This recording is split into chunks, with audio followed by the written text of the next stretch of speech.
ஒரு பெரிய குண்டா போட்டீங்க சார். வக்பு வாரியத்துக்கும் தீவிரவாத எலமெண்ட்ஸ்க்கும் ரேடிக்கல் எலமெண்ட்ஸ்க்கும் சம்மந்தம் இருக்குன்ற ஏதாவது ப்ரூஃப் இருக்கா? இந்த குழுக்கள் வந்து ஆப்கானிஸ்தான்ல இருந்து இந்தியாவுக்கு வந்துட்டாங்க. மஸ்துகுல், ஹர்கதுல் ஜிஹாத் அல் இஸ்லாமி அவங்கெல்லாம் இங்கே வந்து ஃபைட் பண்ணாங்க. அதே குரூப்ஸ் தான், அதே சிந்தனை தான். தென் at the same time Kashmir மட்டும் இல்லை, காஷ்மீர் காலிஸ்தான் டு இந்தியா அப்படின்ற ஒரு ஐஎஸ்ஐயோட பிளான் இருந்தது. அந்த பிளானில் வந்து தமிழ்நாடு, இந்தியா முழுக்க இருக்கிற சில யங் முஸ்லிம்ஸ் வந்து ஐஎஸ்ஐ பிளானுக்கு சப்போர்ட் பண்ணி காஷ்மீருக்கு காலிஸ்தானோட சேர்ந்து ஒரு போராட்டம் ஒன்று பண்ணாங்க. ரம்ஜான்ல வந்து 10 நாள் வந்து ப்ரோக்ராம்ஸ் நடத்துவாங்க. நீங்க சொல்றது ரொம்ப அலாமிங்கா இருக்கு சார். ஆமா, அலாமிங்கா தான் இருக்கு. இப்போ வந்து பங்களாதேஷ்ல வந்து இந்த ரெவல்யூஷன், சோ கால் ரெவல்யூஷன், அமெரிக்கா இன்ஸ்பயர்ட் ரெவல்யூஷன்ஸ் வந்து பண்ணது முழுக்க இந்த எக்ஸ்ட்ரீமிஸ்ட் குரூப்ஸ் தான். ஜமாத் இஸ்லாமி எந்த காலத்துலயும் அமெரிக்காவோட ஒரு கைக்கூலி தான். இதே ரிஜிம் சேஞ்ச் இவங்களும் இங்க ட்ரை பண்றாங்க. இந்த வக்ஃப் போர்டு பிரச்சனையை வச்சு வக்ஃப் லா கொண்டு வந்தாங்க அப்படின்னு. சார் ஆக்சுவலி நீங்க சொல்ற இந்த குற்றச்சாட்டுங்கிறது மிகப்பெரிய குற்றச்சாட்டு. வக்ஃப் போர்டினுடைய அந்த அமெண்ட்மெண்ட் வச்சு ரெஜிம் சேஞ்சுக்கு பிளான் பண்றாங்க என்று சொல்றது. Yes, that's a big reveal. Yes. இது வந்து பிளண்ட் ரொம்ப அழகா ஹோம் மினிஸ்ட்ரி பிளண்ட் பண்ணிடுச்சு. எப்படி பிளண்ட் பண்ணாங்கன்னா, அவங்க ஒரு அமைப்பு இருக்கு, ஆல் இந்தியா சஜாதா நிஷின் கவுன்சில் சொல்லி. இந்த தர்மகர்த்தாக்களுடைய கவுன்சில் இருக்கு, தர்காவோட தர்மகர்த்தாக்கள். அவங்க போய் கிரண் ரிஜிஜு போய் பார்த்துருக்காங்க. எங்களுக்கு நாங்க இதெல்லாம் ஒத்துக்கிறோம், எங்களுக்கு ஒன்றும் பிரச்சனை இல்லை. ஒத்துக்கிறோம் என்றால் இப்போ வரக்கூடிய அமெண்ட்மெண்ட்ஸ் எல்லா அமெண்ட்மெண்ட்ஸ் ஒத்துக்கிறோம். அவங்களுக்கு கொண்டு வரக்கூடிய அமெண்ட்மெண்ட்ஸ் எல்லா அமெண்ட்மெண்ட்ஸும் நாங்க ஏத்துக்கிறோம். பட் எங்களுக்கு தனியா போர்டு கொடுத்துருங்க, அவங்களோட சேர்க்காதீங்க. இந்த வக்ஃப் போர்டோட எங்களுக்கு சேர்க்காதீங்க என்றா இல்ல மாஸ்கோட சேர்க்காதீங்க, மாஸ் கமிட்டிஸோட சேர்க்காதீங்க. எங்களை வந்து தர்காஸ்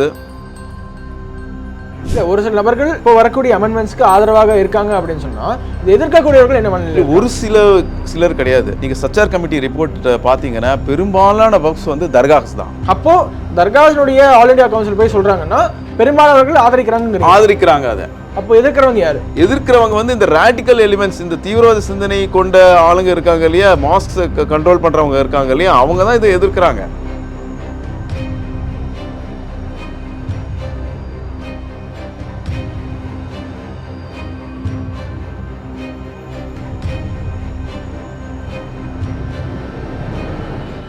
பேசு தமிழா பேசு குழுமத்தின் ஆன்மீக படைப்பு திருவருள் டிவி புது பொலிவுடன் டிஸ்கிரிப்ஷன்ல லிங்க் கொடுக்கப்பட்டிருக்கு. கிளிக் பண்ணி சப்ஸ்கிரைப் பண்ணிக்கோங்க. பேசு தமிழா பேசினர்களுக்கு வணக்கம். இன்னைக்கு ஒரு எக்ஸ்ப்ளோசிவான இன்டர்வியூ கொடுக்கறதுக்காக ஷவுகத் அலி அட்வொகேட் அவர் வந்திருக்காரு. அதாவது வக்பு வாரியத்துக்கும் தீவிரவாத அமைப்புகளுக்கும் ரேடிக்கல் எலமெண்ட்ஸ்க்கும் சம்மந்தம் இருக்கு அப்படின்ட்டு ஒரு மிகப்பெரிய ஒரு ரிவீல் பண்ண போறாரு நம்மள்ட்ட. சார் வணக்கம், வெல்கம் டு ஷோ. வணக்கம், thank you very much for having me here. Sir ஆரம்பத்தில் டிஸ்க்ளைமர் சொல்லிக்கலாம்னு நினைக்கிறேன். ஸோ இது அனைத்து உங்களுடைய கருத்துக்கள். ஸோ நீங்கள் ரிவீல் பண்ணுறீங்க. So you are liable for that. அதை மட்டும் நான் சொல்லிட்டு ஆரம்பிச்சிடலாம்னு நினைக்கிறேன். ஸோ ஒரு பெரிய குண்டா போட்டீங்க சார். வக்பு வாரியத்துக்கும் தீவிரவாத எலமெண்ட்ஸ்க்கும் ரேடிக்கல் எலமெண்ட்ஸ்க்கும் சம்மந்தம் இருக்குன்ற ஏதாவது ப்ரூஃப் இருக்கா? சி வென் ஐ சே வக்ஃப் வாரியம் அப்படின்னா இது வந்து இன்டர்நேஷ்னல் லெவலில் போகும். ஜஸ்ட் நம்ம வக்ஃப்ஸ் மட்டும் எடுத்துக்க முடியாது. இன்டர்நேஷ்னல் வக்ஃப்ஸ் என்றால் என்ன? தர்ம ஸ்தாபனங்கள் தான். தர்மத்துக்காக ரிலீஜியஸ் தர்மம், தட் இஸ் இஸ்லாமில் என்ன சொல்லப்பட்டிருக்கோ தர்மங்கள் செய்யணும்னு, அதை எந்த அமைப்பு அதை வந்து நோக்கமாக கொண்டு இருக்கோ அதுதான் வக்ஃப். நான் வக்ஃப்ஸ்ன்னு சொல்கிறது ஜஸ்ட் இந்தியாவில் மட்டும் கிடையாது, இது த்ரூ அவுட் த வேர்ல்டு இந்த வக்ஃப்ஸ் இருக்குது. இது த்ரூ அவுட் த வேர்ல்டில் இருக்கிற வக்ஃப்ஸ் எல்லாம் இதோட மேஜர் ரோல், நெகட்டிவ் ரோல் பார்த்தா இந்த நெகட்டிவ் ரோலில் they have played a negative role, no doubt about it. இது எங்கேருந்து ஆரம்பிக்குதுன்னா, ஃபார் இன்ஸ்டன்ஸ் பாகிஸ்தான் கவர்மெண்ட் அவங்க வந்து Waqf ordinance, West Pakistan Waqf ordinance 1961 வந்து ஒரு ஆர்டினன்ஸை பாஸ் பண்ணுறாங்க. அந்த ஆர்டினன்ஸ்க்கு வந்து பின்பலமாக இருந்தது நம்மளுடைய 1954 பாஸ் பண்ண வக்ஃப் ஆக்ட். அந்த ஆக்டில் செக்ஷன் 11 நம்ம என்ன சொல்கிறோன்னா, வக்ஃப் போர்ட் மெம்பர்ஸ், தர்மஸ்தாபனத்திலிருந்து வரக்கூடிய மெம்பர்ஸ், இஸ்லாமிய அறிவியல் அறிஞர்கள் வரணும்னா 2 இயக்கங்கள்ல இருந்து அவங்க வந்து அவங்க 2 இயக்கங்களோட இணைஞ்சிருக்கணும் அப்படின்னு இருந்தது. அது ஒன்று வந்து தியோபந்து, இன்னொன்று வந்து ஜமாத்தே அஹ்லே-ஹதீஸ் அமைப்பு. அது ஒரு அந்த அமைப்பில் நீங்கள் இந்த அறிஞராக இருந்தால் அந்த அமைப்பில் நீங்கள் வந்து 2 அமைப்பில் ஏதோ ஒரு அமைப்பில் வந்து நீங்கள் கனெக்டடாக இருந்தால் தான் நீங்கள் வக்ஃப் போர்ட் மெம்பர் ஆக முடியும் அப்படின்னு இருந்தது. இது ஃபாஸ்ட் ஃபார்வர்ட். இது என்னங்க, இது ஆர்டினரி தானே, ஒரு தியோபந்துன்னு சொல்கிறீங்க, அஹ்லே-ஹதீஸ்னு சொல்கிறீங்க, அவங்க என்ன அவ்வளோ டேஞ்சரஸாக அப்படின்னா ஃபாஸ்ட் ஃபார்வர்ட் பண்ணுவோம். 1954 ஃபாஸ்ட் ஃபார்வர்ட் பண்ணி 88 வந்தோன்னா ஆப்கானிஸ்தானில் என்னென்ன பிரச்சனைகள் யாரெல்லாம் பிரச்சனை பண்ணாங்களோ அதுவும் தியோபந்தியும் அஹ்லே ஹதீஸ் தான். அவங்க இந்தியாவுக்குள்ளே வராங்க. ஹர்கத்துல் ஹன்சார் அப்படின்றது தியோபந்தி, ஹர்கத்துல் முஜாஹிதீன்ன்றது தியோபந்தி, லஷ்கர் தேபான்றது அஹ்லே ஹதீஸ். பெரிய பெரிய பேர்லாம் சொல்கிறீங்க சார். சரியா? இது என்ன ஆகுதுன்னா இந்த காங்கிரஸ் ஆட்சியிலேயே வந்து 2014 லிஸ்ட்டை சொல்கிறேன். காங்கிரஸ் ஆட்சியில் 34 ஆர்கனைசேஷன்ஸ் மேலே பேன் இருந்தது யூஏபிஏல. அதில் வந்து 8 ஆர்கனைசேஷன்ஸ் அஹ்லே ஹதீஸும் 4 ஆர்கனைசேஷன்ஸ் தியோபந்தி. ஓகே. அப்போது இது எப்படிலாம் ரேடிக்கலைஸ் ஆகியிருக்கு அப்படின்னு பார்க்கணுன்னா அந்த 2 நேம் 1954 யூஸ் பண்ண 2 பேர் தான் இந்த 12 ஆர்கனைசேஷன்ஸ் பேண்ட் ஆர்கனைசேஷன்ஸில் இருக்காங்க. இந்த ஐடியாலஜி தான் இருக்குது. மோஸ்ட்லி வக்ஃப்ஸ் இந்தியாவில் பார்க்க போனால் மோஸ்ட்லி வக்ஃப்ஸ் வந்து தர்காஸ்னால் உங்களுக்கு தெரியும், ஒரு செயின்ட் இருப்பார், அவர் அடக்கஸ்தலம் இருக்கும். அந்த அடக்கஸ்தலத்துக்காக ரொம்ப பேர் வந்து மானியம் எழுதியிருப்பாங்க. அந்த மானியம் தான் வக்ஃப். என்ன, அதுக்கு ஒரு முத்தவலிஸ் இருப்பாங்க, அது தர்மகர்த்தாக்கள் இருப்பாங்க. முத்தவலிஸ் தான் தர்மகர்த்தாக்கள். வக்ஃப் ஆக்ட் நிறைய முறை பயன்படுத்தப்பட்டிருக்கு. பயன்படுத்தப்பட்டிருக்கு. இப்போ வந்து நம்ம தமிழ்நாட்டில் ரொம்ப முக்கியமான வக்ஃப்ஸ் தர்காஸ் அப்படின்னு பார்த்தோன்னா 2 முக்கியமான வக்ஃப்ஸ் இருக்குது. ஏர்வாடி தர்கா இருக்குது. அதுக்கு வந்து மானியம், அதுக்கு வந்து வக்ஃபா கொடுத்தது வந்து கிழவன் சேதுபதி, அப்புறமா ராமநாதபுரம், அப்புறமா நம்ம நாகூர் தர்கா கொடுத்தது அச்சுத்தப்ப நாயக்கர். இந்த 2 இந்த மாதிரி ரொம்ப வக்ஃப்ஸ் வந்து ராணி மங்கம்மை திருச்சி வக்ஃப்ஸ்க்கு கொடுத்துருக்காங்க. ராணி லக்ஷ்மி அவங்க கொடுத்துருக்காங்க. அவங்களுடைய தாமிர பத்திரமே இருக்குது. ரெக்கார்ட்ஸ் வாரியாக நம்ம பார்த்தோன்னா ஏர்லியஸ்ட் வக்ஃப் வந்து தமிழ்நாட்டில் மதுரை மீட்ட சுந்தரபாண்டியன் தான் தாஜுதீன், மௌலானா தாஜுதீன் அப்படின்ற ஒரு செயின்ட்டுக்கு கொடுத்துருக்காரு. ஓகே. சுந்தரபாண்டியனே கொடுத்துருக்காரு. அது வந்து இன்றைக்கி கூட அந்த வக்ஃப் இருக்குது. அதுக்கு பேர் காசிமார் தாஜுதீன் வக்ஃப் அப்படின்னு இருக்குது. ஸோ இந்த வக்ஃப்ஸ் தீஸ் எல்லாம் ட்ரெடிஷ்னல், எல்லாரையும் ஹிந்து முஸ்லீம்கள் கிறிஸ்டியன்ஸ் எல்லாரையும் யுனைட் பண்ணி போகக்கூடிய இது வக்ஃப்ஸ் இருக்குது. சம் வக்ஃப்ஸ் என்ன இருக்குன்னா ஒன்லி ஃபார் ப்ரேயர் பர்பஸஸ் கொடுத்துருக்காங்க சில பேர். இந்த வக்ஃப்ஸ் வந்து 1980s அப்புறமா ப்ரேயர் ஹால், மாஸ்க் அப்படின்னு சொல்கிறோம் இல்லையா, அந்த மசூதிகள்னு, அந்த மசூதிகளுக்காக வந்த வக்ஃப்ஸ் தான் இப்போது அதிகமாக ஆயிடுச்சு. ஒரு 1980 என்ன புது தர்காக்கள் இல்லை, பட் லேட்டஸ்ட் மாஸ்க் அதிகமாக ஆயிடுச்சு. இந்த மாஸ்க் அதிகமானதுனால என்ன ஆயிடுச்சுன்னா, முத்தவலி எலெக்ஷன்ஸ் இருக்கும். இந்த வக்ஃப் போர்டில் வந்து 2 முத்தவலிஸ் எலெக்ட் ஆகி வரணும். வக்ஃப் போர்டில் இந்த எலெக்ட் ஆகிறதுல என்ன ஆகுதுன்னா, அதிகமாக வந்து மாஸ்க்ஸோடைய கமிட்டிஸ் இருக்கிறதுனால அவங்க எலெக்ட் ஆகி ஈஸியாக வந்துடுவாங்க. தர்காஸ் வந்து வர்றது ரொம்ப கஷ்டமாக போயிடும். ஓகே. அதனால் அவங்களுக்கு அந்த ரெப்ரசன்டேஷன் இல்லை. ஸோ அதே மாதிரி இந்த 1954 கம்மிங் பேக் டு 1954 ஆக்டை வந்து அப்படியே காப்பி பண்ணது ஜெனரல் அய்யூப். அவரும் பார்த்தாரு, நம்ம வக்ஃப்ஸ் வந்து தியோபந்தீஸ்க்கும் அஹ்லே ஹதீஸ்க்கு கொடுத்தா இந்த பிரச்சனை வராது, இவங்களெல்லாம் எடுக்கணும். ஏன்னா இந்த சூஃபீஸ் வந்து இவங்க வந்து பாகிஸ்தான் மூமெண்ட்டில் வந்து பாகிஸ்தானுக்கு சப்போர்ட் பண்ணல. அதனால் வந்து பெரும்பாலான சூஃபீஸ் அங்கே இருக்கிற இது தாத்தாகஞ்ச் பக்ஷ் மற்ற அங்கே இருக்கிற முக்கியமான தர்காஸ்லாம் வந்து ஹிந்துஸ் வந்து ப்ரொடெக்ட் பண்ணாங்க. அந்த ஹிஸ்ட்ரிலாம் இருக்குது. அதனால் இவங்களெல்லாம் வந்து ரேடிக்கல் பாத்தில் கொண்டு போகணும், ஆன்டி இண்டியா மூமெண்ட் கொண்டு போகணுன்னா இவங்ககிட்ட இருந்து வக்ஃப்ஸை எடுத்து தியோபந்தீஸ்க்கும் எக்ஸ்ட்ரீமிஸ்ட் ரேடிக்கல் தீவிரவாத சிந்தனை உள்ள தியோபந்தீஸ்க்கும் அஹ்லே ஹதீஸ்க்கு கொடுக்கணும்னு அவர் ஒரு பிளான் ஒன்று போட்டார். அதே மாதிரி ஒரு சட்டத்தை இயக்குனார். நம்ம பிளான்ல இருந்து, நம்ம ஆக்ட்ல இருந்தால் காப்பி பண்ணி இருந்த எல்லா வக்ஃப்ஸை வந்து அவங்க கண்ட்ரோலில் கொடுத்துட்டார். இது வரப்பிரசாதமாக என்ன ஆச்சுன்னா, 1979 சோவியத் இன்வேஷன் வந்தது. சோவியத் இன்வேஷன் வந்தவொடனே இந்த வக்ஃப்ஸ் ஆப்கானிஸ்தான் பார்டரில் இருக்கிற சுன்னத் முஸ்லீம்ஸ் கிட்ட இருந்த வக்ஃப்ஸ்லாம் எடுத்துகிட்டு இவங்ககிட்ட ஆல்ரெடி கொடுத்ததுனால அவங்களுக்கு ஆப்கானிஸ்தானில் சோவியத் யூனியனுக்கு இல்லை சண்டை போடுறதுக்கு வந்து காசு பற்றாக்குறையே இல்லாமல் இருந்தது. ஏன்னா இந்த வக்ஃப்ஸ் ஆல்ரெடி கொடுத்துருந்ததுனால அந்த மாதிரி வந்த ஆர்கனைசேஷன்ஸ் தான் தியோபந்தி, ஹுஜி, ஹர்கத்துல் ஜிஹாத் இஸ்லாம் 1983 வந்துடுச்சு. லஷ்கர் தாய்பாக்கு முன்னோடியாக இருந்த அல்-காய்தா, அது வந்து அஹ்லே ஹதீஸ். அதுவும் வந்து 1982 மக்தபா ஹித்மத் அப்படின்ற ஒரு ஆர்கனைசேஷன் இருந்தது. அந்த ஆர்கனைசேஷன்லேருந்து மருவி தான் அல்-காய்தான்னு வந்தது. ஸோ ஆல் தீஸ் குரூப்ஸ் வந்து ஜிஹாத் என்ற பேரில் வந்து அமெரிக்கா தூண்டுதலினால, அமெரிக்கா கொடுத்த ஆர்ம்ஸால் அவங்க சோவியத் யூனியனுக்கு சண்டை போட்டுட்டு இருந்தாங்க. சோவியத் யூனியன் 1988 விட்ரா ஆயிடுச்சு. விட்ரா ஆனதுக்கப்புறமா இந்த குழுக்கள் வந்து ஆப்கானிஸ்தான்லேருந்து இந்தியாவுக்கு வந்துட்டாங்க. மஸ்துகுல், ஹர்கத்துல் முஜாஹிதீன், ஹர்கத்துல் ஜிஹாதுல் இஸ்லாமி அவங்கெல்லாம் இங்கே வந்து ஃபைட் பண்ணாங்க. அதே குரூப்ஸ் தான், அதே சிந்தனை தான். எந்த சிந்தனை 1954 நம்ம யாருக்கு வந்து இவங்களுக்கு முக்கியத்துவம் கொடுத்தோமோ அதே அமைப்புகள் ஓட சிந்தனை கொண்ட தீவிரவாத குழுக்கள் தான் காஷ்மீருக்குள்ளே வந்தாங்க. தென் at the same time Kashmir மட்டும் இல்லை, காஷ்மீர் காலிஸ்தான் டு இந்தியா அப்படின்ற ஒரு ஐஎஸ்ஐயோட பிளான் இருந்தது. அந்த பிளானில் வந்து தமிழ்நாடு, இந்தியா முழுக்க இருக்கிற சில யங் முஸ்லிம்ஸ் வந்து ஐஎஸ்ஐ பிளானுக்கு சப்போர்ட் பண்ணி காஷ்மீருக்கு காலிஸ்தானோட சேர்ந்து ஒரு போராட்டம் ஒன்று பண்ணாங்க. அதில் வந்து சிமி என்ற இயக்கம் ஒன்று இருக்குது. அந்த இயக்கத்தில் வந்து சாகிப் நிச்சானும் சிஏஎம் பஷீர்ன்றவங்க பார்ட்டிசிபேட் பண்ணாங்க. சாகிப் நிச்சான் மாட்டிக்கிட்டார். அவர் வந்து ஜெயிலில் இருந்தார், கன்விக்டும் ஆகிட்டார். சிஏஎம் பஷீர் அப்போலேருந்து இன்னி வரைக்கும் அப்ஸ்காண்டிங். ஸோ இந்த ஆளுங்கள்லாம் தமிழ்நாட்டில் எல்லா இடத்துல வந்து போயிருக்கிறாங்க. இவங்க வந்து போனதுக்கு என்ன காரணம், இவங்களுக்கு யார் எய்ட் பண்ணுது அப்படின்னு பார்த்தா திருப்பி வந்து இந்த ஆல்ரெடி மாஸ்க்ஸோட ரேடிகலைசேஷன் இருந்தது இல்லையா, ஆல்ரெடி ரேடிகல்ஸ் மாஸ்க்கு கண்ட்ரோல் பண்ண ஆரம்பிச்சிட்டாங்க. அவங்க தான் இவங்களை ஹெல்ப் பண்ணாங்கன்னு தெரிய வந்தது.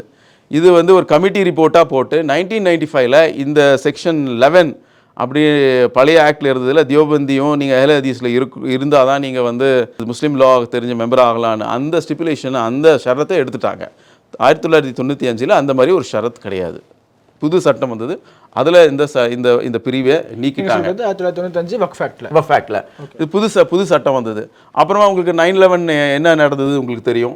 9/11 நடந்தது. 9/11 வந்து ஒரு துபாய் இஸ்லாமிக் பேங்க் மேலேயே வந்து 9/11 விக்டிம்ஸ் இருக்காங்க இல்லையா, அவங்க ஒரு சூட் யூஎஸில் போட்டிருக்காங்க.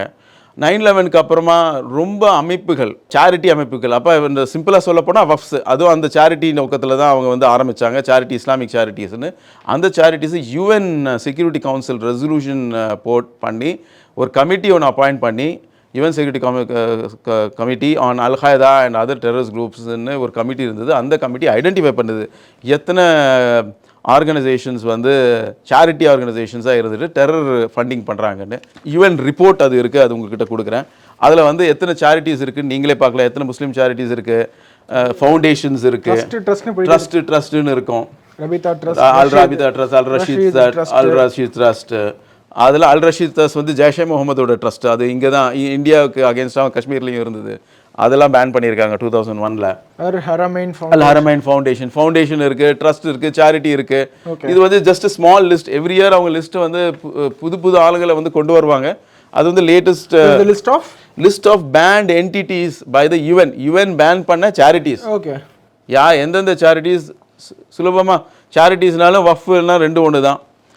எந்தெந்த வஃப்ஸ் வந்து இன்டர்நேஷ்னல் லெவலில் யாரெல்லாம் வந்து தீவிரவாதத்தில் செயல்படுறாங்கன்னு சொல்லி ஒரு லிஸ்ட் ஒன்று கொட்டு அவங்கள வந்து டோட்டலாக வந்து யுனைடெட் நேஷன்ஸ் பேன் பண்ணியிருக்கு. இவங்களுக்கு எங்கேயுமே வந்து இடம் கொடுக்கக்கூடாது அப்படின்னு. Okay, that is a list. 2015, 18 every year list release ஆகும். அதில் வந்து ஒரு 15 லிஸ்ட் உங்களுக்கு நான் கொடுத்துருக்கேன்.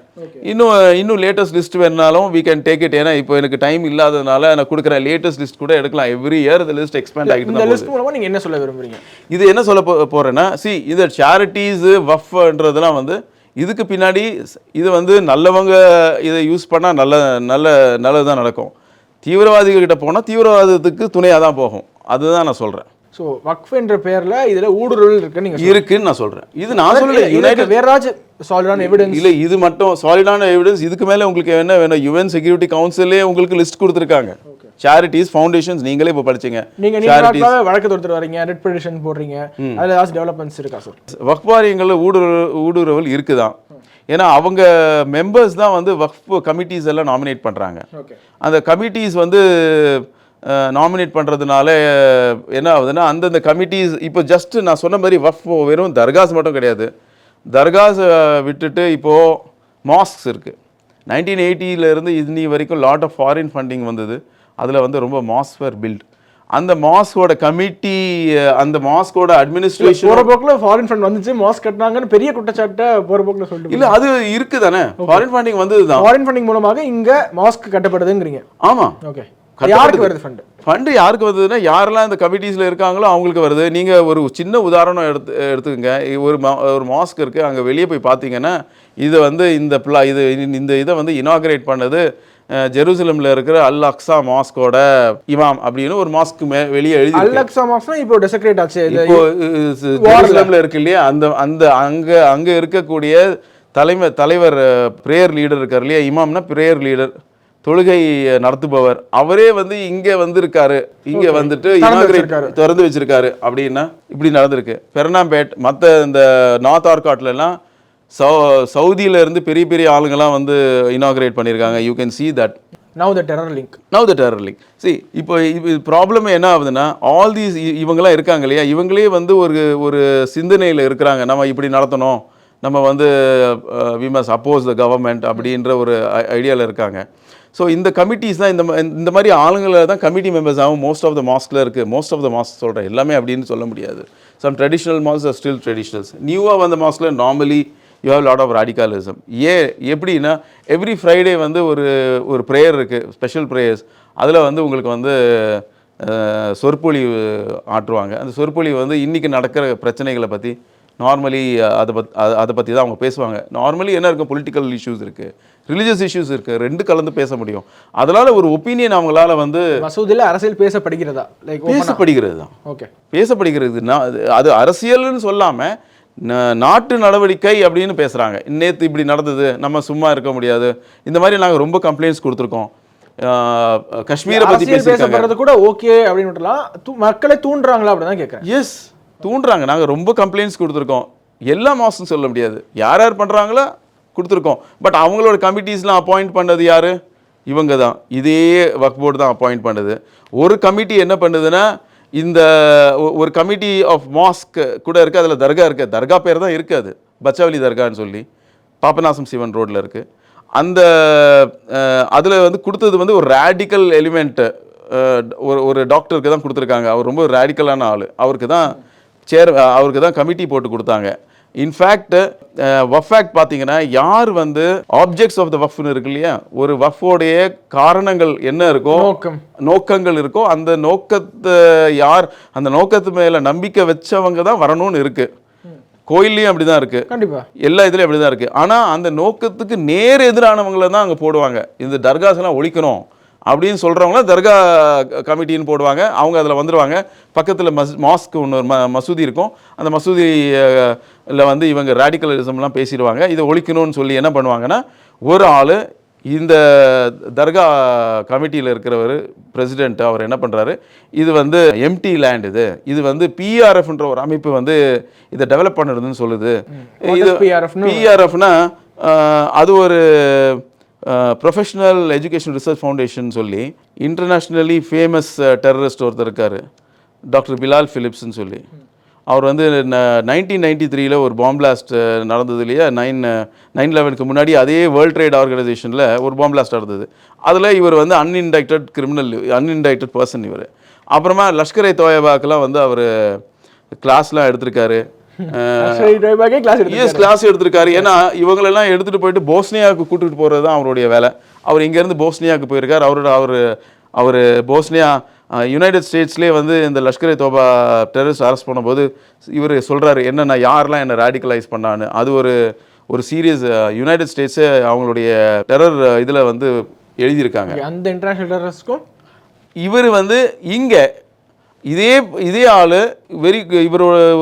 இவருடைய ரொம்ப நெருங்கிய நண்பர் தான் ஜாக்கிர் நாயக். ஜாக்கிர் நாயக்கால் ஓப்பனாக வந்து செயல்பட முடியாதுன்னா ஜாக்கிர் நாயக்கும் இவரும் ஒரு ஜாயிண்ட் வீடியோ போடுறாங்க.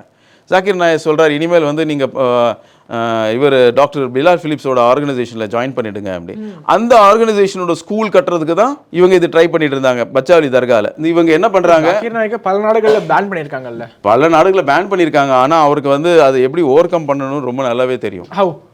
இந்த மாதிரி தான் பினாமிகள் மூலம் என்ன ஆல்ரெடி ஒரு எக்ஸிஸ்டிங் பிஆர்எஃப்னு ஒரு அமைப்பு இருந்தது. அது ஒரு காலேஜ் கூட நடந்துட்டு இருக்கு, பிரஸ்டன் காலேஜ்னு. அந்த பிரஸ்டன் காலேஜில் வந்து பேசுகிறவங்கலாம் வந்து 9/11 முஸ்லீம்கள் செய்யலை, அது நாங்கள் தவறாக வந்து நாங்கள் பண்ணுறோம் அப்படின்னு பேசியிருக்கிறாங்க. அந்த மாதிரி ஆளுங்கள்லாம் ரொம்ப பேர் இருக்கிறாங்க. மலேசியாவிலேருந்து ஒரு ஸ்பீக்கர் வருவார், அப்புறமா சவுதியில இருந்து சில ஸ்பீக்கர்ஸ்லாம் வந்துட்டு பேசிட்டு இருந்தாங்க அங்கே. தமிழ்நாட்டுக்கு என்ன லிங்க் அப்படின்னு? தமிழ்நாடுக்கே வந்து இதே அமைப்பில் இதே காலேஜில் பேசியிருக்காங்க. ஓகே. இவங்களுக்காக ஒரு காலேஜா, பசங்களுக்காக ஸ்கூல் கட்டுறாங்களா அவங்க. அதுக்காக அவங்களுக்கு கிடைச்சது வந்து பச்சாவலி தர்கா. பச்சாவலி தர்காவில் அந்த கமிட்டியோட பிரசிடெண்ட்டுக்கும் அந்த குரூப்ஸ்க்கெல்லாம், எக்ஸ்ட்ரீமிஸ்ட் குரூப்ஸ்க்கெல்லாம் ரொம்ப நெருக்கமாக இருந்ததுனால அவங்க என்ன எழுதி கொடுக்குறாங்க, இது வந்து ஒரு ப்ரொபோசல் எழுதி கொடுக்குறாங்க வக்ஃப் போர்டுக்கு. அந்த ப்ரொபோசல் வக்ஃப் போர்டு வந்து ஒரு என்கொயரி நடத்துகிறாங்க, இன்ஸ்பெக்டர் சூப்பரிண்டென்ட்டை வச்சு. அது எல்லாமே வந்து காலி இடம் அப்படின்னு அவர் எழுதுறாரு. ஆனால் அங்கே வந்து ஒரு தர்கா இருக்குது, கம்யூனிட்டி பரியல் கிரவுண்ட் கூட இருக்குது, வீடு இருக்குது. இதெல்லாம் வந்து மறைச்சிட்டு இவங்களுக்கு குத்துகை கொடுக்குறாங்க. யாருக்கு? இதே பிஆர்எஃப்க்கு குத்துகை, இந்த ஸ்கூல் நடத்துறதுக்காக. எனக்கு இது தெரிய வந்தது அங்கே இருக்கிற ஆளுங்களாம் வந்து சொன்னதுக்கு அப்புறமா ஐ ஃபவுண்ட் அவுட் இவர் யாருன்னு. அப்புறமா நாங்கள் ஒரு கம்ப்ளைண்ட் ஹோம் மினிஸ்ட்ரிக்கு கொடுத்தோம். ஹோம் மினிஸ்ட்ரி உடனே அதை வந்து ஆக்ஷன் எடுத்து ஸ்டாப் பண்ணிட்டாங்க. இப்போது இந்த கமிட்டியோட பீரியடு முடிஞ்சு போச்சு. திருப்பி இந்த கமிட்டி பீரியட் முடிஞ்சதுக்கு அப்புறமா ஒரு நியூ கமிட்டி வரணும். அதுக்கு கூட இப்போ இருக்கிற போர்டில் வந்து ஒரு இன்டர்வியூ நடந்தது. அந்த இன்டர்வியூவில் ஆல்ரெடி நாங்கள் வந்து டிசைட் பண்ணிட்டோம், இவர் தான் பழைய கமிட்டி தான். அதுக்கு இது வரைக்கும் ஆர்டர் போடலை. ஏன்னா அங்கே யாரோ அங்கே வந்து இந்த தர்கா அப்பியர் ஆனவங்க என்ன சொல்லிட்டாங்க, ஆல்ரெடி இந்த பிரச்சனைகள்லாம் இருக்குது, என்ன ஹோம் மினிஸ்ட்ரிலாம் இதை பார்த்துட்ருக்கு அப்படின்னு சொன்னால் அது ஒரு சூப்பர்விஷன் அதுக்காக வந்து போடாமல் இருக்கிறாங்க. இப்போ கூட அந்த தர்காவில் யார் இருக்காங்கன்னா, எக்ஸ்ட்ரீமிஸ்ட் ஒரு பெண்களோட மதரசாவே நடக்குது அங்கே. எக்ஸ்ட்ரீமிஸ்ட் பெண்களுடைய மதரசா? ஆமாம், அங்கே நடந்துட்டு இருக்கு. எக்ஸாக்டாக எங்கன்னு சொல்ல முடியும்? அதே பாபநாசம் சிவன் ரோட்டில் ஒரு அந்த பச்சாவலி தர்கா இருக்குது, ரோஸ்ரி ஸ்கூலுக்கு பக்கத்தில். இன்னும் கொஞ்சம் அப்படி போனீங்கன்னா ஹோம் மினிஸ்ட்ரி ஹெட் குவார்ட்டர்ஸே இருக்குது. ஏன்னா ஒரு பாபநாசம் ஸ்ட்ரீட்லேருந்து 200 மீட்டர்ஸ் போனீங்கன்னா ஹோம் மினிஸ்ட்ரியோட ஹெட் குவார்ட்டர்ஸ். அந்த மாதிரி ஸ்ட்ராட்டஜிக் லொக்கேஷனில் இருக்குது. இவங்க வந்து 10 நாள் ரம்ஜானில் வந்து 10 நாள் வந்து ப்ரோக்ராம்ஸ்லாம் நடத்துவாங்க. நீங்கள் சொல்கிறது ரொம்ப அலாமிங்காக இருக்குது சார். ஆமாம், அலாமிங்காக தான் இருக்குது. இப்போ வந்து பங்களாதேஷில் வந்து இந்த revolution, சோகால் revolution, America inspired revolutions வந்து பண்ணது முழுக்க இந்த எக்ஸ்ட்ரீமிஸ்ட் குரூப்ஸ் தான். ஜமாத் இஸ்லாமி எந்த காலத்துலேயும் அமெரிக்காவோட ஒரு கைக்கூலி தான். எந்த காலத்துலேயும் அவங்க அந்த லேபிளில் விட்டு போனதே கிடையாது. அவங்க எங்கே இருந்தாலும் they are very loyal to America, CIA etcetera. So இங்கே வந்து இதே ரிஜிம் சேஞ்ச் இவங்களும் இங்கே ட்ரை பண்ணுறாங்க. இந்த வக்ஃப் போர்டு பிரச்சனையை வச்சு வக்ஃப் லா கொண்டு வந்தாங்க அப்படின்னு. இது ஒரு பெரிய, it was about to be, இது ஒரு பெரிய பிரச்சனைக்கு. சார் ஆக்சுவலி நீங்கள் சொல்கிற இந்த குற்றச்சாட்டுங்கிறது மிகப்பெரிய குற்றச்சாட்டு. வக்ஃப் போர்டினுடைய அந்த அமெண்ட்மெண்ட் வச்சு ரெஜிம் சேஞ்சுக்கு பிளான் பண்ணுறாங்க என்று சொல்லுது. Yes, that's a big reveal. Yes இது வந்து பிளண்ட் ரொம்ப அழகாக ஹோம் மினிஸ்ட்ரி பிளண்ட் பண்ணிடுச்சு. எப்படி பிளண்ட் பண்ணாங்கன்னா, ஃபார் இன்ஸ்டன்ஸ் இதில் வந்து தர்காக்களுக்கு வந்து எங்களுக்கு வந்து இவங்களோட எங்களை சேர்க்காதீங்க, இவங்க வந்து ரொம்ப ரேடிகல்ஸ், ஏன்னா இவங்க எங்களை அவுட் ஓட் பண்ணிடுறாங்க. ஓட்டிங் பேட்டர்ன் வந்ததுன்னா மாஸ்க் இப்போ வந்து அதிகமாக இருக்குது, மாஸ்கோட ஓட்டிங் பவர் அதிகம். உதாரணத்துக்கு வந்து வக்ஃப் போர்டில் வந்து 2 மெம்பர்ஸ் ஃப்ரம் த ஓட்டிங் பவர்னு சொல்றீங்கன்னா ஓட்டை இன்ஃப்ளூயன்ஸ் பண்ணக்கூடிய பவர். ஓட்டிங் பவர் எப்படின்னா, இப்போ எலெக்ஷன்ஸ் 2 முத்தவலிஸ்க்காக ரெப்ரசன்டேட்டிவ்ஸ் 2 பேர் இருக்காங்க வக்ஃப் போர்டில். இவங்களோட ரெப்ரசன்டேட்டிவ்ஸ் யார் எலெக்ட் பண்ணுறது? முத்தவலிஸ் தான் எலெக்ட் பண்ணுவாங்க.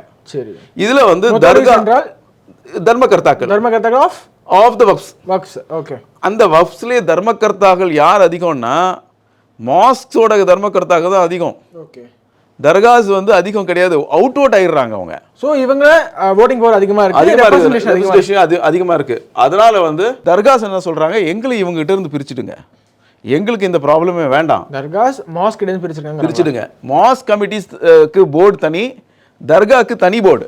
எதற்காக பிரிக்கணும் என்றது இந்த டாமினேஷனாலயா? இந்த டாமினேஷனால வேற ஏதாவது காரணம்? வேற எதனா என்ன காரணம்னா, இவங்க வக்ஃப் போர்ட்ஸ்லாம் என்ன பண்றாங்கன்னா, இவங்க ட்ரெடிஷ்னலாக வர இவங்க கமிட்டிஸ் மேலேயும் கை வைக்க ஆரம்பிச்சிட்டாங்க.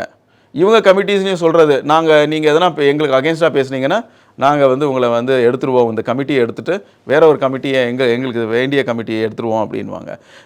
நார்மலி என்ன ஆகுதுன்னா, இது எல்லாமே மோஸ்ட்லி இது வந்து ஸ்கீம் கோர்ட்ஸில் தான் இருக்குது. ஸ்கீம் கோர்ட் அப்படி இருக்குது. மேனேஜ்மெண்ட் வந்து கோர்ட் தான் மேனேஜ்மெண்ட் பண்ணுது. கோர்ட் ஒரு விரிவுரை ஒன்று கொடுத்துருக்கோம். இதில் தான் நீங்கள் ஒரு ரூல்ஸ் ஒன்று ஃப்ரேம் பண்ணியிருப்பாங்க. கோர்ட் ஃப்ரேம் பண்ண ரூல்ஸ் படி தான் இவங்க நடக்கணும். இவங்களோட அப்பாயின்மெண்ட்டு, அப்புறமா சஸ்பென்ஷன் எது இருந்தாலும் அப்பாயின்மெண்ட்டும் இவங்களோட ரிமூவல் வந்து ஸ்டேட் கவர்மெண்ட் தான் பண்ணணும்னு சொல்லி 1995 ஆக்ட்லேயும் இருக்குது, பழைய 54 ஆக்ட்லேயும் இருக்குது, செக்ஷன் 66.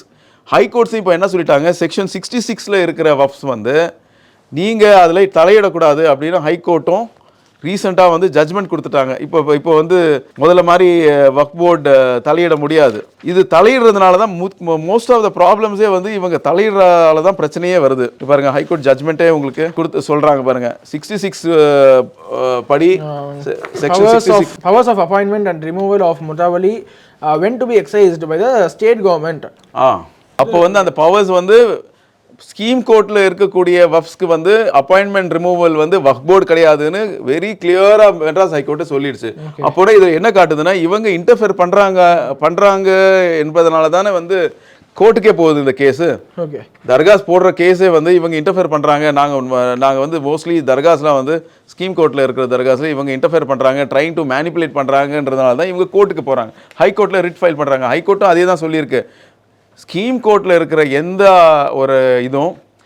ஒரு வஃப்க்கும் நீங்கள் வந்து அப்பாயிண்ட் பண்ணுறதுக்கு உங்களுக்கு உரிமை இல்லை.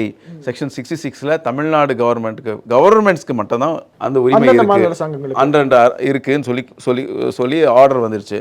ஸோ இந்த மாதிரி என்ன பண்ணுறாங்கன்னா they are trying to dominate the dargahs also. இது கிளியராக வந்து அங்கே இருக்கிற சஜாதா நஷீன்ஸ், அதாவது சஜாதா நஷீன்னா அவங்க ஒரு அமைப்பு இருக்குது, ஆல் இண்டியா சஜாதா நஷீன் கவுன்சில் சொல்லி. இந்த தர்மகர்த்தாக்களுடைய கவுன்சில் இருக்குது, தர்காவோட தர்மகர்த்தாக்கள். அவங்க போய் கிரண் ரிஜிஜு போய் பார்த்துருக்காங்க. நாங்கள் இதெல்லாம் ஒத்துக்கிறோம், எங்களுக்கு ஒன்றும் பிரச்சனை இல்லை, எங்கள் மடியில் ஒத்துக்கிறோம் என்றால் இப்போ வரக்கூடிய எல்லா அமெண்ட்மெண்ட்ஸ் ஒத்துக்கிறோம். அவங்களுக்கு எஸ் எல்லா அமெண்ட்மெண்ட்ஸும் நாங்கள் ஏற்றுக்கிறோம். பட் எங்களுக்கு தனியாக போர்டு கொடுத்துருங்க, அவங்களோட சேர்க்காதீங்க. இந்த வக்ஃப் போர்டோட எங்களுக்கு சேர்க்காதீங்க என்றால் இல்லை, மாஸ்கோட சேர்க்காதீங்க, மாஸ் கமிட்டிஸோட சேர்க்காதீங்க. எங்களை வந்து தர்காஸ் தாசியாஸ் இருக்கு, தாசியாஸ்னா அந்த மொஹரம்ல இருக்கக்கூடிய அவங்களாம் வந்து இவங்களோட சேர விரும்பலை. ஏன்னா மோஸ்ட் ஆஃப் த மெம்பர்ஸ் இப்போ இருக்கிற மெம்பர்ஸும் இதெல்லாம் வந்து இஸ்லாமிக்க கிடையாது, இதெல்லாம் வந்து ஒழிக்க வேண்டும், லேண்ட்ஸ் எல்லாம் நம்ம டேக் ஓவர் பண்ணணும் அப்படின்ற ஒரு மைண்ட் செட்டில் தான் இருக்காங்க. இல்லை, ஒரு சில நபர்கள் இப்போ வரக்கூடிய அமெண்ட்மெண்ட்ஸ்க்கு ஆதரவாக இருக்காங்க அப்படின்னு சொன்னால் இது எதிர்க்கக்கூடியவர்கள் என்ன பண்ணல? ஒரு சிலர் கிடையாது. நீங்கள் சச்சார் கமிட்டி ரிப்போர்ட் பார்த்தீங்கன்னா பெரும்பாலான வக்ஃப்ஸ் வந்து தர்காஸ் தான். ஓகே, அப்போ தர்காஸினுடைய ஆல் இண்டியா கவுன்சில் போய் சொல்றாங்கன்னா பெரும்பாலானவர்கள் ஆதரிக்கிறாங்க. அதை அப்போ எதிர்க்கிறவங்க வந்து இந்த ராடிக்கல் எலிமெண்ட்ஸ், இந்த தீவிரவாத சிந்தனை கொண்ட ஆளுங்க இருக்காங்க இல்லையா, மாஸ்க் கண்ட்ரோல் பண்றவங்க இருக்காங்க இல்லையா, அவங்க தான் இதை எதிர்க்கிறாங்க. நான் சொல்றது பெரும்பாலான நிலங்கள் தர்காஸோட கண்ட்ரோல் தான் இருக்குங்கிறீங்க. தர்காஸோட கண்ட்ரோல்ல இருக்கு. இவங்க கிட்டயும் அந்த நிலங்கள் இருக்கலாம். ஏன்னா இவங்களும் வந்து புதுசா கட்டி இருக்கிறாங்க. லேட் 80s வந்திருக்கு, ஏர்லி 80s வந்திருக்கு. இப்போ கூட அது கண்டினியூ ஆகுது. உங்ககிட்ட கூட இருக்கலாம். பட் ட்ரெடிஷ்னலாக வந்து 80 ஏக்கர்ஸ் 90 ஏக்கர்ஸ் அதெல்லாம் வந்து இவங்களால இப்போ லேண்ட் வேல்யூ இருக்கிறதுனால, இப்போ யூஜாக இருக்கிறதுனால வாங்குறதுக்கு ரொம்ப கஷ்டம். அதுக்காக தான் இவங்க என்ன ட்ரை பண்ணுறாங்க, இவங்க ஒரு ஆர்கனைசேஷன் ஏதோ ஒன்று வச்சு தர்காவோட லேண்ட்ஸ் இது வந்து காலி இடம், தர்காவே கிடையாது, எல்லாமே சரியா இருக்குது அப்படின்னு சொல்லிட்டு ஒரு ரிப்போர்ட் ஒன்று வாங்கிட்டு இவங்களே உள்ளே வந்துடுறாங்க. டவுட் சார், இப்போ இதுக்கு முன்னாடி எப்படி இந்த 1995 ஆக்டாக இருக்கட்டும், அதுக்கு அப்புறமா கொண்டு வந்த அமெண்ட்மெண்ட்ஸ் எப்படி ஓவர் பவர் கொடுத்துச்சு, இப்போ வரக்கூடிய அமெண்ட்மெண்ட்ஸ் எப்படி அது கடிவாளம் போடுது? இந்த அமெண்ட்மெண்ட்ஸ் வந்து ரொம்ப இங்கே பாருங்கள், டெரர் ஃபண்டிங்க்கு முக்கியமான ஒரு பதிலடி தான் இது.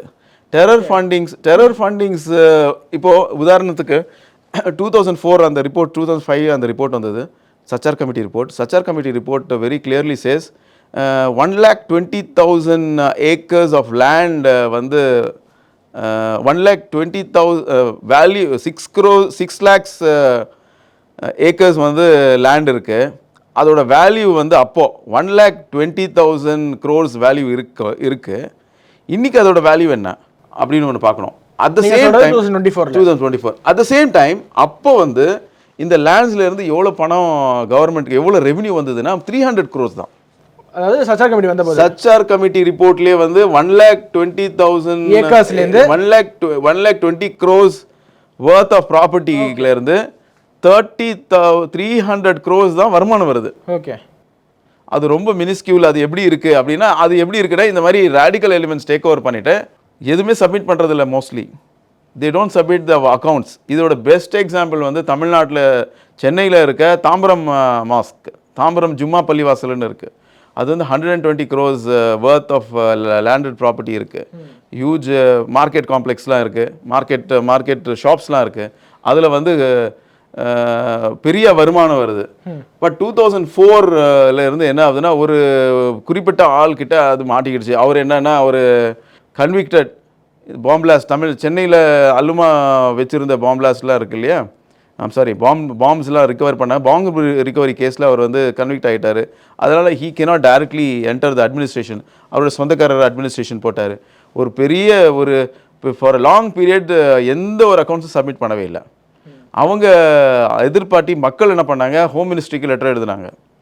ஹோம் மினிஸ்ட்ரி இது வந்து ரொம்ப சீரியஸாக இருக்குது மேட்டர். இது எந்த வருஷம்? இது 2017, 18, 19 இது நடந்துச்சு.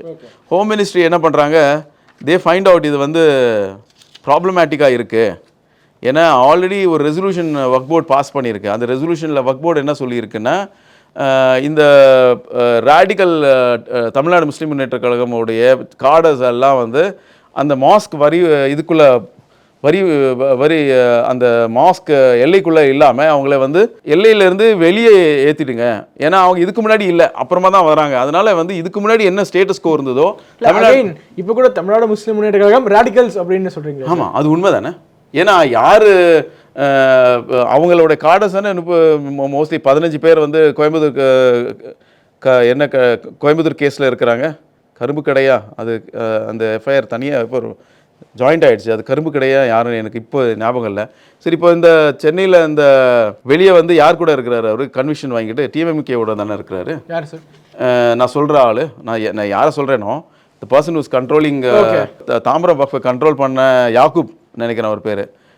யாக்கூப் எந்த பார்ட்டியில் இருக்கார்? டிஎம்எம்கேல தானே இருக்கார். இதுக்கு முன்னாடி வந்து கன்விக்ட் தானே, இதுக்கு முன்னாடி இந்த கேஸில் கன்விக்ட் ஆனவர் தானே. அவர் இந்த கண்ட்ரோலில் வச்சுருந்தாரு. No accounts, nothing. நம்ம வந்து 2019 ஹோம் மினிஸ்ட்ரி வந்து தமிழ்நாடு கவர்மெண்ட்டுக்கு சொல்லுது, இந்த மாதிரி இருக்குது, இவங்களை எக்ஸ்க்ளூட் பண்ணுங்கள். எக்ஸ்க்ளூட் பண்ணிவிட்டு எக்ஸ்ட்ரீமிஸ்ட் டிஎம்எம்கே ஆளுங்களெல்லாம் எக்ஸ்க்ளூட் பண்ணிவிட்டு நீங்கள் எலெக்ஷன் நடத்துங்க.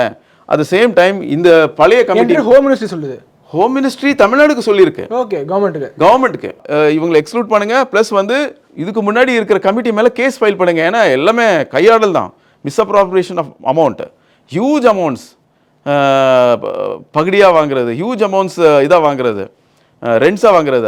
அதை பற்றி எதுவுமே சொல்கிறதே கிடையாது. எந்த ஒரு இன்ஃபர்மேஷனும் வக்ஃப் போர்டுக்கு கிடையாது, அவங்களும் கேட்க மாட்டாங்க.